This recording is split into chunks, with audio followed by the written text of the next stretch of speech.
Doctor Yashwant Singh Parmar जी के जयंती के इस कार्यक्रम का स्वरूप हमने अपनी सरकार में थोड़ा बदला था। हमने इसको थोड़ा और भव्य करने का प्रयत्न किया।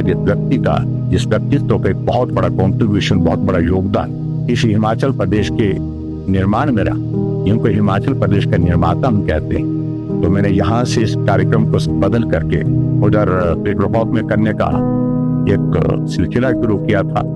लेकिन फिर से उसके बाद नई सरकार आने के बाद में व्यवस्थाएं बदल जाती हैं, तो इस कार्यक्रम को यहाँ पर छोटा स्वरूप दिया। मुझे लगता है कि उनके व्यक्तित्व के हमारा सम्मान होना चाहिए, इस कार्यक्रम की भव्यता रहनी चाहिए और अच्छी तरह से इस कार्यक्रम का आयोजन होना चाहिए। और मैं ये भी देख रहा था कि डॉक्टर यशवंत सिंह परमार जी के जीवन पर यहाँ जो वृत्त चित्र बनाया, उस यात्रा के दौरान डॉक्टर यशवंत सिंह परमार जी ने जो काम किए उससे बहुत बेहतर ढंग से आपने प्रस्तुतिकरण किया है और उसमें अच्छा होता।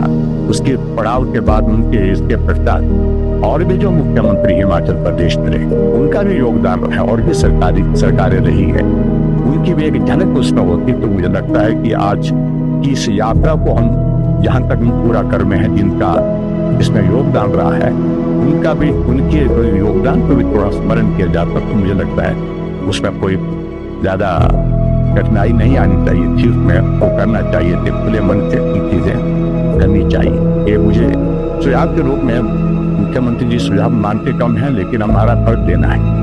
हम अपनी बात कह रहे हैं, मैं इस तरह इसलिए इस बात का जिक्र कर रहा हूँ। फिर आप जाएंगे तो डॉक्यूमेंट्री अगर उस वक्त की देखेंगे जब हम पीटरहॉफ में कार्यक्रम, हमने सारे मुख्यमंत्रियों के झलक भी दिखाई, उनके कुछ कॉन्ट्रीब्यूशन का योगदान ऑर्गेनाइजेशन डिपार्टमेंट की ओर से, और हिमाचल के 75 ईयर्स का उसमें भी डॉक्यूमेंट्री में उनकी स्कीमों का भी जिक्र किया।